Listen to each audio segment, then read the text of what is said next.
Westworld Season 3 is off the rails. Massive spoiler alert for anyone who has not seen the third episode yet. You have been warned.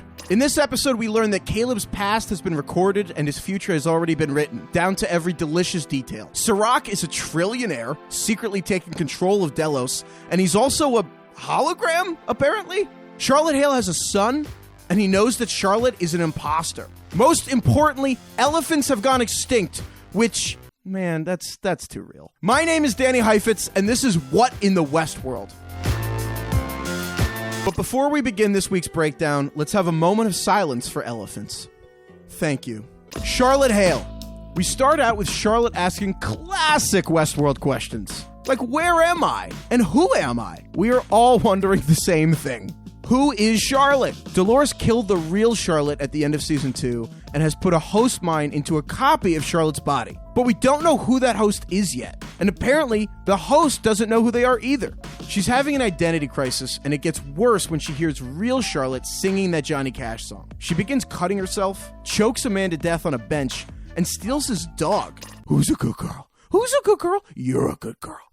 At the end of the episode, Charlotte heads to a meeting with Sirach. Apparently, the real human Charlotte had agreed to smuggle Delos information to him. Now that she is dead, host Charlotte has to pretend to help Sirach even though he is trying to find Dolores. Also, whoa, Sirach is a hologram, which, holy crap, let's just put that to the side for a second. Caleb Nichols. Caleb saves Dolores from getting kidnapped in that ambulance, but becomes a marked man for helping her. He almost gets thrown off of a roof, gets an impromptu dental exam, has a simulated heart attack, and then gets saved by Dolores. Dolores buys him breakfast, which is nice, but turns out she took him to the place where he had the worst moment of his life, so not so nice. Apparently, Caleb's mother abandoned him at a diner when he was a child, which changed the course of Caleb's life. Dolores explains that she knows this because the raw data of Caleb's whole life has been recorded and input into a mirror world, and now algorithms determine his fate.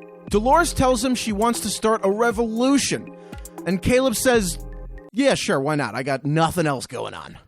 So what does this all mean? This episode is about reflecting. There's the metaphorical sense of Charlotte reflecting on her identity and Caleb reflecting on his life. But this episode is also about literal reflections. Almost every scene in this episode has reflections or symmetry or pairs. We see a lot of mirror images, including in the diner when Dolores reveals that Rehoboam has built a mirror world with a composite of everyone. That means there's a second world on this show. Maybe that's where Sirach went when he ghosted Charlotte at the end of the episode. Maybe that's where Sirach met Maeve in episode 2, which means it's possible Maeve and Dolores aren't even in the same world. Yet. One person reflecting a lot right now is Caleb. And there is reason to believe there is more to him than we're seeing on the surface. Dolores told Caleb that he was going to kill himself on that pier in 10 to 12 years. But what if Caleb is already dead? No. Fuck that. Caleb has already alluded to how he's been shot in the head.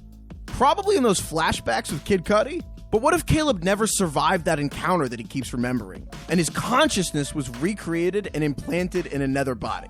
I know that sounds nuts, but those flashbacks he had hanging off of that roof are pretty similar to the memories experienced by Maeve, Bernard, and William in the first 2 seasons when they were trying to break through their key memories. Stay with me here. Caleb's loop in the first episode of this season matches parts of Dolores' loop in Season 1. That can be interpreted as a metaphor. Host and humans, we're not so different, you and I. But there are more clues suggesting that Caleb's loop is more literally like Dolores's. His mother has told him twice that he is not her son, which mirrors how Charlotte's son told Charlotte that she wasn't his mother. Consciousness might be replicable, but love might not be. We also know Dolores told Caleb that he exercised free will, which is a big deal. The whole point of the show is that free will is not really a thing. So Caleb having it either suggests he is magically different from regular people, or that he is not really a regular person at all. Maybe he only achieved free will because he is this host-human hybrid. Once we start thinking about this, everything is painted in a different light. That therapist session he had at the VA seems more like the classic engineer-host interviews we've seen throughout the show. The cornerstone to this theory is the strawberry milkshake. Seriously, I swear I'm not crazy. We're going to stick the landing here. So much of the show has focused on the imagery of white liquid representing hosts and red liquid representing humans. In the pilot, blood and milk mix to represent contact. Throughout the show, we've seen hosts being dipped into vats of white liquid. But in the title sequence for season 3, we see a vat of red liquid. Red and white mixing. In Caleb's worst memory of his life, he's drinking a strawberry milkshake. And the show goes weirdly out of its way to mention this was a strawberry milkshake. Maybe they're focusing on the pink liquid, the result of mixing red and white. And the milkshake is just the excuse to get that pink liquid into the show that foreshadows that Caleb is a host-human hybrid. Or maybe someone on the show just likes strawberry milkshakes. Or maybe it doesn't matter at all. After that conversation, Dolores takes Caleb out on the pier, and she asks him if he wants to be part of the revolution. I'm a dead man either way. We agree. We think he's a reflection of who he used to be. We can stretch that to everyone on the show, and to some degree, we can stretch that to all of us watching. We all have a reflection of ourselves. Right, Mirror Danny? You're goddamn right. Those are our reflections on episode 3. Check back here every week to figure out what in the Westworld is going on.